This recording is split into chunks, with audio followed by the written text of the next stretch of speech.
Just moments ago, NBC releasing a clip from an interview it conducted this morning. President Trump is a guest on this Sunday's Meet the Press. In that interview, he discussed his dramatic decision, first to order airstrikes on Iran, but then 10 minutes before those strikes would take place, to decide to abort the mission. They came and they said, "Sir, we're ready to go. We'd like a decision." I said, "I want to know something before you go. How many people will be killed? In this case, Iranians." I said, "How many people are going to be killed?" "Sir, I'd like to get back to you on that." Great people, these generals. They said, came back, said, "Sir, approximately 150. And I thought about it for a second. I said, you know what? They shot down an unmanned drone, plane, whatever you want to call it. And here we are sitting with 150 dead people that would have taken place probably within a half an hour after I said go ahead. Yeah. And I didn't like it. I didn't think it was proportionate. It's the first time we see the president. That tracks pretty much what he tweeted this morning. But to see him talking about it, his facial expressions, his language. Plus, there are still parts of this that don't quite add up in the sense that the president says he asked the generals how many people are likely to die here, and they said, "We'll get back to you," and then came back to him.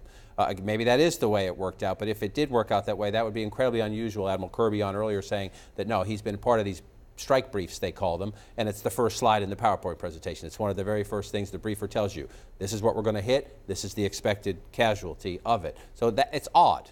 He's suggesting there that he ordered a strike without knowing what the consequences of that strike were going to be, which is kind of striking and probably runs counter to what the military typically does, as Admiral Kirby highlighted earlier in the program, that's the first thing that you tell them. And you were talking about this earlier, that it could well be, and again, the president has every right to do this, it's uniquely his decision, that he was told, kind of mulled it over, was thinking about things, and then circled back to it. Yeah, and you know, he did sort of indicate, he said, I thought about it for a while. How long was a while? I don't know, but it's possible that the president could take that same information that he was told, revisit it, and say, you know what, I don't think this is worth doing. We don't know, and I hope we get a little bit more on that from this interview, but that's really important.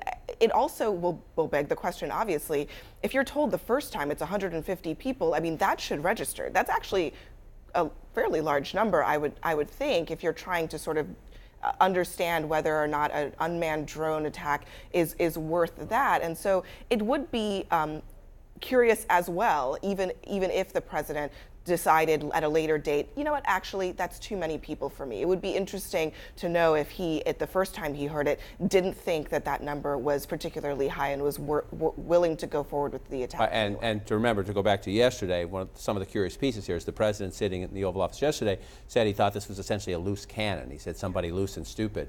Does he have intel? Does he discuss it? We'll find out if we see more of the interview. Does he discuss that? Do they really believe this was somebody in the Revolutionary Guard who went out over their skis, if you will, beyond their authority and did this, and the president doesn't want to escalate, he's trying to dial back. The other issue here is that that's the president's call. You heard him there explain it. It is his call and only his call, but you do start to hear the rumblings from the hawkish members of his own party saying there has to be some response. You cannot let Iran blow up tankers and shoot a drone from the sky without some slapback.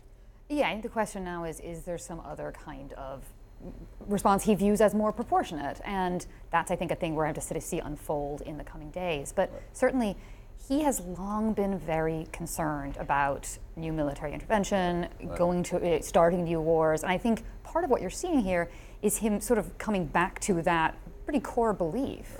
That's a great point. I think for all the issues on which he can sometimes change his mind and be somewhat inconsistent, because he's not an ideological Republican by any means, he is consistent on certain issues, U.S. footprint in the Middle East, especially trade issues, immigration issues.